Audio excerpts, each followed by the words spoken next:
मुंह में राम बगल में छुरी, सौ सौ चूहे खा के बिल्ली हज को चली। नाच न आवे आंगन टेढ़ा, अंगूर खट्टे हैं। आप सोच रहे होंगे कि साइको टॉक में आज ये कौन सी बात होने लगी। आपके मन में ये प्रश्न भी आ रहा होगा कि क्या इन बातों का साइकोलॉजी से कोई संबंध है। तो इसका उत्तर है जी हाँ, साइकोलॉजी से इनका गहरा संबंध है। तो चलिए आज इन्हीं पर चर्चा करते हैं और शुरू करते हैं आज का साइको टॉक।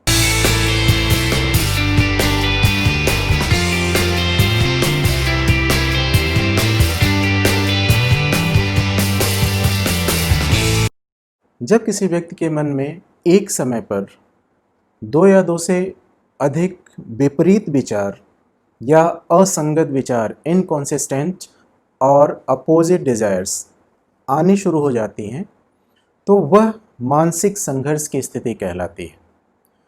और यह मानसिक संघर्ष व्यक्ति में तनाव और चिंता उत्पन्न करता है। और इन्हीं तनाव और चिंता को दूर करने के लिए व्यक्ति दो तरह के उपायों को अपनाता है। जो पहला उपाय है वो कॉन्शियस लेवल पे होता है और दूसरा उपाय अनकॉन्शियस लेवल पे होता है। जब व्यक्ति मानसिक संघर्षों का समाधान चेतन स्तर पर करता है, तब वह संघर्षों के पक्ष विपक्ष, तर्क वितर्क के बारे में सोचता है और सोचकर एक उचित निर्णय लेकर संघर्षों का समाधान करता है। जब इन संघर्षों का समाधान अचेतन स्तर पर होता है, तब उसके पक्ष या विपक्ष में विचार की संभावना नहीं रहती है। अनकॉन्शियस लेवल पर व्यक्ति का ईगो कुछ ऐसे डिफेंसिव मेजर्स अपनाता है जिससे समस्या का समाधान स्वतः हो जाता है और व्यक्ति को जानकारी भी नहीं होती। यह अचेतन स्तर पर होता है।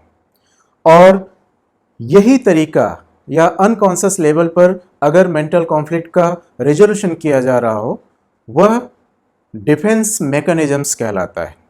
इसको ईगो डिफेंस मैकेनिज्म, अहम प्रतिरक्षा तंत्र या मेंटल मैकेनिज्म्स, मानसिक मनोरचनाओं के नाम से जाना जाता है। मेंटल मैकेनिज्म्स रियलिटी के परसेप्शन को ही डिस्टॉर्ट कर देती हैं, विकृत कर देती हैं, जिससे संघर्ष के कारण जो तनाव उत्पन्न हो रहा था वह तनाव समाप्त हो जाता है। इन मेंटल मैकेनिज्म्स का नेचर दो तरीके का होता है।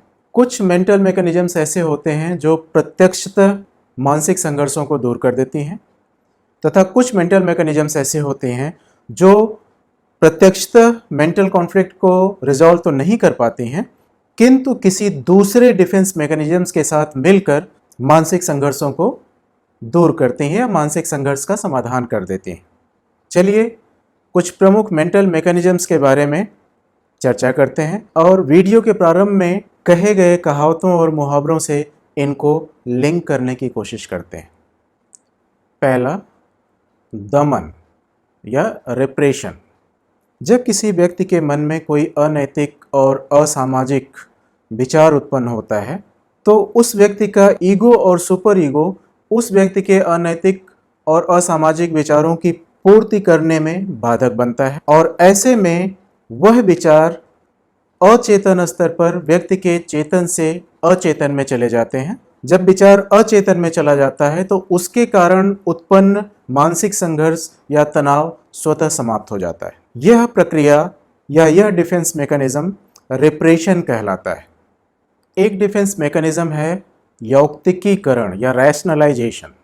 रैशनलाइजेशन क्या है? कभी कभी व्यक्ति में इरेशनल डिजायर्स या अयुक्ति संगत इच्छाओं से मानसिक संघर्ष या तनाव उत्पन्न होता है।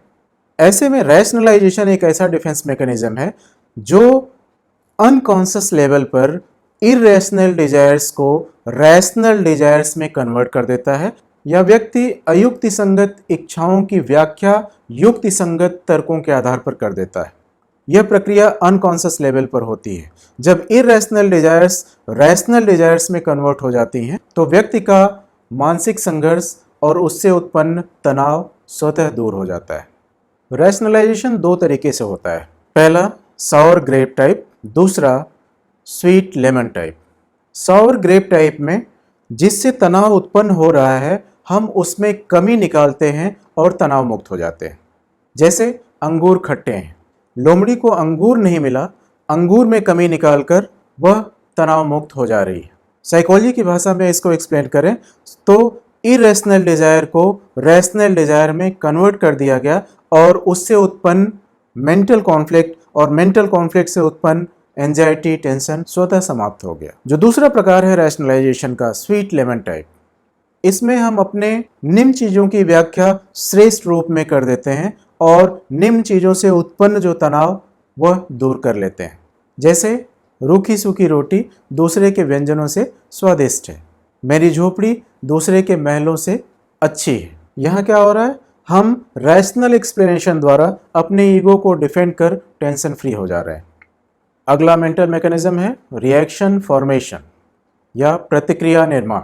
जब किसी व्यक्ति में किसी अप्रिय विचार से मानसिक संघर्ष उत्पन्न हो रहा हो और उस संघर्ष से उस व्यक्ति में तनाव और चिंता उत्पन्न हो रही हो, तो अनकॉन्शियस लेवल पर उस अप्रिय विचार के ठीक विपरीत विचार विकसित कर लेना रिएक्शन फॉर्मेशन कहलाता है। जैसे एक भ्रष्ट नेता का भ्रष्टाचार के खिलाफ भाषण देना, मुंह में राम बगल में छुरी।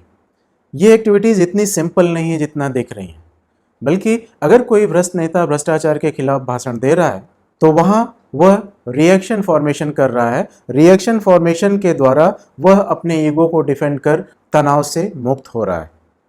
अगला मेंटल मैकेनिज्म है रूपांतर या कन्वर्जन। जब मानसिक संघर्ष शारीरिक लक्षण के रूप में दिखने लगे, वह कन्वर्जन कहलाता है या रूपांतर कहलाता है। और यह मेंटल मैकेनिज्म व्यक्ति के मूल तनाव को दूर कर देता है। जैसे कोई विद्यार्थी परीक्षा से बहुत अधिक तनावग्रस्त हो, परीक्षा देने से डर रहा हो और परीक्षा के पूर्व उसको हाई फीवर हो जाए। यहाँ क्या हो रहा है, मेंटल टेंशन अनकॉन्शियस लेवल पर फिजिकल सिम्टम में डेवलप हो जा रहा है और परीक्षा से संबंधित मूल तनाव दूर हो जाता है। अगला मेंटल मैकेनिज्म है प्रोजेक्शन या प्रक्षेपण। जब हम अपनी कमजोरी, अपनी कमी को दूसरों पर आरोपित कर चिंता मुक्त हो जाते हैं, वह प्रक्षेपण कहलाता है और यह प्रक्रिया अनकॉन्शियस लेवल पर होती है। कहने का तात्पर्य यह है कि अगर किसी अमान्य इच्छा, अमान्य प्रवृत्ति या अपनी कमजोरी के कारण मानसिक तनाव उत्पन्न हो रहा है, उस कंडीशन में अगर हम अपनी कमजोरी को दूसरों पर आरोपित कर दें और चिंता मुक्त हो जाएं, यही अवस्था प्रक्षेपण की अवस्था कहलाती है। जैसे नाचना आवे आंगन टेढ़ा, नाचना हमें नहीं आता, हम अपनी कमी को आरोपित कर देते हैं कि आंगन टेढ़ा है इसलिए हम नाच नहीं पा रहे। अगर कोई विद्यार्थी परीक्षा में असफल होता है और यह कहकर चिंता मुक्त हो रहा है कि परीक्षक ने प्रश्न ही कोर्स के बाहर से पूछा था, यहाँ हो यह रहा है कि अपनी कमी को दूसरों पर आरोपित कर अपने ईगो को डिफेंड कर लेते हैं और टेंशन और एंजाइटी से दूर हो जाते हैं। यह प्रोजेक्शन कहलाता है। एक मेंटल मैकेनिज्म है कंपनसेशन, क्षतिपूर्ति। क्षतिपूर्ति में व्यक्ति अपनी अयोग्यताओं से उत्पन्न तनाव को कुछ ऐसी क्रियाएं करके दूर करता है जिससे उसमें उसकी श्रेष्ठता का आभास हो। जैसे किसी नेत्रहीन व्यक्ति का बड़ा संगीतज्ञ बनना। अगला ईगो डिफेंस मैकेनिज्म है डिस्प्लेसमेंट या विस्थापन। कभी कभी ऐसा होता है कि जिस व्यक्ति या जिस परिस्थिति से व्यक्ति को तनाव उत्पन्न हो रहा है, वह उस व्यक्ति या उस परिस्थिति के प्रति अपने संवेग को प्रदर्शित नहीं कर पाता है। ऐसे में वह अपने संवेग को दूसरे व्यक्ति या दूसरे ऑब्जेक्ट की तरफ विस्थापित कर तनाव मुक्त हो जाता है। जैसे एक पिता द्वारा एक पुत्र को पीटने के बाद पुत्र द्वारा अपने भाई को पीटना। इस प्रकार हम देखते हैं कि व्यक्ति मानसिक संघर्षों द्वारा उत्पन्न और तनाव को दूर करने के लिए कई मेंटल मैकेनिज्म्स अपनाता है या कई ईगो डिफेंस मैकेनिज्म्स अपनाता है। ये मैकेनिज्म्स अनकॉन्शियस लेवल पर कुछ एक्टिविटीज़ कराती हैं और व्यक्ति उस मेंटल कॉन्फ्लिक्ट से उत्पन्न तनाव और चिंता से दूर हो जाता है। तो चलिए इसी के साथ आज साइको टॉक में आपसे विदा लेते हैं और अगले लेक्चर में एक नए टॉपिक के साथ फिर आपसे साइको टॉक करते हैं। और तब तक के लिए मेंटल कॉन्फ्लिक्ट से दूर रहिए, खुश रहिए। Thank you.